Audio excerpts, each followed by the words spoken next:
ایمان ہے، اور یہ ہمیں ان سب چیزوں کی خبر کس نے دی ہے، کس ذات پاک نے دی ہے، وہ ہے ہمارے پیارے نبی صلی اللہ علیہ وآلہ وسلم۔ آپ صلی اللہ علیہ وآلہ وسلم نے ہی ہمیں پہلے انبیاء کرام جو ہیں ان کے بارے میں بھی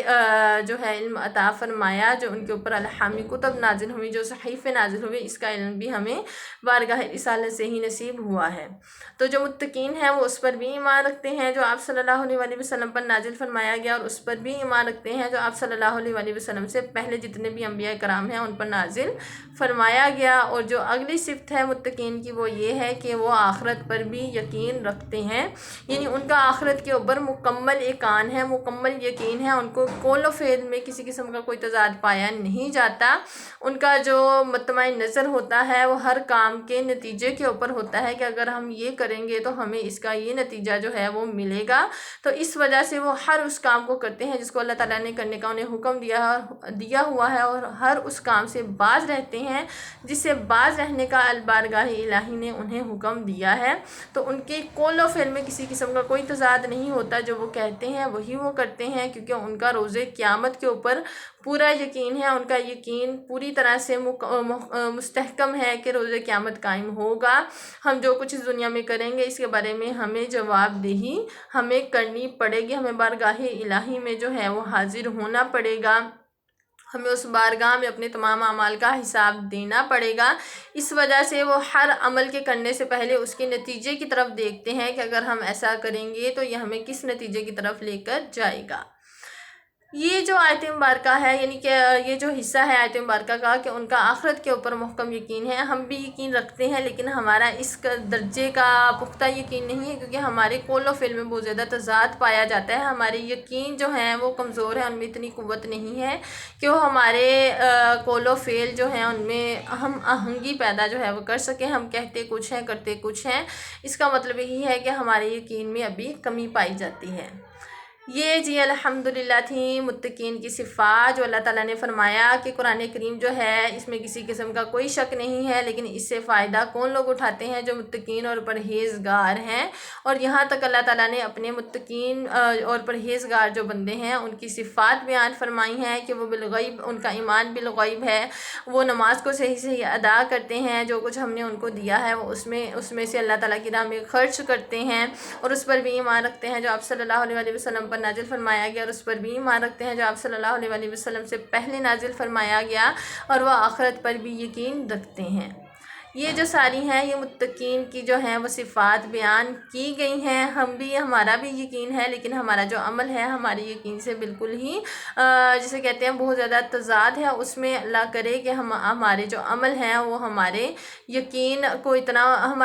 اتنا محکم ہو جائے، اتنا مستحکم ہو جائے کہ جو ہمارے اعمال ہیں وہ ہمارے قول اور ہمارے فعل جو ہیں ان کو ملا دیں۔ اللہم آمین بجاہ نبی آمین۔ تو اگلی آیت مبارکہ پڑھتے ہیں، پھر اس کا انشاءاللہ ہم اس کی تفسیر بھی پڑھیں گے، پہلے اس کا ترجمہ پڑھ لیتے ہیں۔ اولئک وہی لوگ علی پر ہدن ہدایت پر ہے، من ربہم اپنے رب کی توفیق سے، اور اولئک وہی ہم المفلحون دونوں جہانوں میں کامیاب ہیں۔ سبحان اللہ۔ جو متقین ہیں اللہ تعالیٰ کے انعام و اکرام کا یہاں پر ذکر فرمایا جا رہا ہے کہ ان کو کس طرح کے انعام و اکرام سے نوازا جائے گا۔ بامحاورہ ترجمہ پڑھ لیتے ہیں۔ وہی لوگ ہدایت پر ہیں اپنے رب کی توفیق سے، اور وہی دونوں جہان میں کامیاب ہیں۔ سبحان اللہ۔ ان اوصاف سے جو متصف ہیں، یعنی جو متقین اور پرہیزگار جن کی جو صفات ہیں جن لوگوں میں پائی جاتی ہیں، ان کے متعلق اللہ تعالیٰ فرماتا ہے کہ وہی فلاح پانے والے ہیں۔ فلاح جو ہے وہ کسی ادھوری اور جزوی کامیابی کو نہیں کہتے، بلکہ فلاح اس مکمل کامیابی کو کہا جاتا ہے جس کے دامن میں دنیا و آخرت کی ساری سعادتیں اور برکتیں سمٹ آئی ہوں۔ ٹھیک ہے، یعنی یہاں پہ یہی بیان کیا گیا ہے کہ جو متقین اور پرہیزگار جو لوگ ہیں انہیں اللہ تعالیٰ دائمی کامیابی جو ہے اس سے سرفراز فرماتے ہیں۔ ایسا نہیں ہے کہ وہ دنیا میں کامیاب ہوں گے اور آخرت میں جو ہے استغفر اللہ ان کو ناکامی کا سامنا ہوگا، یا پھر وہ آخرت میں کامیاب ہوں گے اور دنیا میں جو ہے وہ ناکام ہوں گے، ایسا ہرگز نہیں ہے۔ جو لوگ متقی اور پرہیزگار ہیں جن سے اللہ تعالیٰ راضی ہوتے ہیں وہ اس دنیا میں بھی کامیاب ہیں، وہ آخرت میں بھی کامیاب ہیں، اور یہی حقیقی کامیابی ہے، یہی دائمی کامیابی ہے۔ کچھ لوگ ہم میں سے یہی مانتے ہیں کہ استغفراللہ اگر ہم دین کی طرف چلنے لگ جائیں گے، دین کی طرف دین کو ہم اپنا لیں گے، اپنا ہم جو راہ عمل ہے وہ دین سے لے کر ہی ہم اس کے اوپر ہی چلیں گے، تو ہو سکتا ہے کہ ہم دنیا سے پیچھے رہ جائیں اور ہم دنیا سے جو ہیں وہ قدم سے قدم نہ ملا سکیں۔ ایسا نہیں ہے، یہ ہماری اپنی کم عقلیاں ہیں، ایسا ہرگز نہیں ہے۔ جو ہمارا خالق حقیقی ہے، جو ہمارا مالک حقیقی ہے، ہم نے اس کو ہی راضی کرنا ہے۔ تو جس راہ کو اپنانے کی اس نے ہمیں حکم دیا، ہمیں اسی کی طرف ہی چلنا چاہیے، نہ کہ ہم ان راستوں کے اوپر چلیں جس کے اوپر دنیا چلتی ہے، ٹھیک ہے۔ اس سے ہم بظاہر ہم جسے کہتے ہیں نا کامیاب تو ہو جائیں گے، استغفراللہ، کامیابی بھی ہم کسے کہہ رہے ہیں، لیکن یہ کامیابی نہیں ہے۔ کامیابی، حقیقی کامیابی سکون قلب ہے، جو کہ بہت ہی کم لوگوں کو میسر ہے۔ لوگوں کے پاس بہت روپیہ پیسہ ہے، ہر ایک کو اس کی خواہشات کے مطابق زندگی ساری جو ہیں آسائشیں مل رہی ہیں، لیکن اس کے باوجود سکون نہیں ہے، ایک خالی پن ہے، ایک بے چینی ہے، بے اطمینانی ہے۔ ہر چیز ہمارے ہاتھ میں ہونے کے باوجود ہم مطمئن نہیں ہیں، ہمارے پاس سکون قلب نہیں ہے۔ تو یہ اس کی وجہ کیا ہے؟ اس کی وجہ یہ ہے کہ ہم صرف دنیا کے پیچھے بھاگ رہے ہیں، ہم نے اپنے ذات الہی جو ہے اس کو استغفراللہ چھوڑ دیا ہے۔ اس وجہ سے ہم دنیا کی طرف بھاگ رہے ہیں، تو وہ جو ذات ہے وہ تو اس کی بارگاہ میں تو کسی چیز کی کمی نہیں ہے۔ ہم جس کی طرف بھاگیں گے، جس چیز کے لیے کوشش کریں گے، تو وہ ذات تو ہمیں وہ چیز عطا فرما دے گی، لیکن اس میں ہمارا اپنا ہی نقصان ہے، کیونکہ ہم صرف جو ہے دنیا کے پیچھے بھاگ رہے ہیں، دنیا ہم سمیٹ رہے ہیں، لیکن ہمیں جو حقیقی خوشی ہے، حقیقی کامیابی ہے، حقیقی جو سکون ہے وہ عطا نہیں ہوتا، وہ ہمیں نہیں ملتا۔ تو ہمیں کیا چاہیے؟ ہمیں حقیقی سکون چاہیے، ہمیں حقیقی کامیابی جو ہے وہ چاہیے، جو دنیا میں بھی کامیابی میں شمار ہو اور آخرت میں بھی کامیابی میں شمار ہو۔ ہم صرف دنیا کے سامنے جو ہے کامیاب نہ ہو، بلکہ بارگاہ الہی میں بھی ہمیں کامیابی نصیب ہو۔ تو اسی چیز کے لیے ہر ایک کو کوشش کرنی چاہیے۔ اللہ تعالیٰ سے یہی دعا کرتے ہیں کہ یہ توفیق ہمیں ہماری بارگاہ الہی سے ہی نصیب ہو۔ ہمارے کسی کے کہنے سے ہم یہ نہیں کر سکتے، کسی کے بلانے سے ہم یہ نہیں کر سکتے، ہم اپنے پروردگار عالم جو ہے، ہمارا رب جو ہے، اس کی توفیق سے ہی کر سکتے ہیں۔ ہم تو بس اسی کی بارگاہ سے امید ہے اللہ تعالیٰ ہمیں ایسا انسان بنا دے کہ جو اللہ تعالیٰ نے متقین کی صفات بیان کی ہیں وہ ہم میں بھی اللہ کرے کہ آ جائیں، ہم بھی ان میں شامل ہو جائیں، اور ہم بھی جو فلاحی کامیابی ہے اس کی طرف ہمارے جو قدم ہے وہ گامزن ہوں۔ یہاں تک متقین اور پرہیزگاروں کی صفات جو ہیں ان کا بیان کیا گیا ہے۔ اگلی آیت مبارکہ پڑھ لیتے ہیں۔ اس میں ان لوگوں کا ذکر ہے جو استغفراللہ انکار کرتے ہیں اللہ تعالیٰ کا، استغفراللہ اللہ تعالیٰ کے انبیاء کرام کا، اللہ تعالیٰ کی آیتوں کا، تمام کتابوں کا۔ یہ جو کفار ہیں ان کے بارے میں جو ہے وہ ذکر شروع ہونے لگا ہے۔ اِنَّا بے شک ان الذین جنہوں نے کفر اختیار کیا، سواء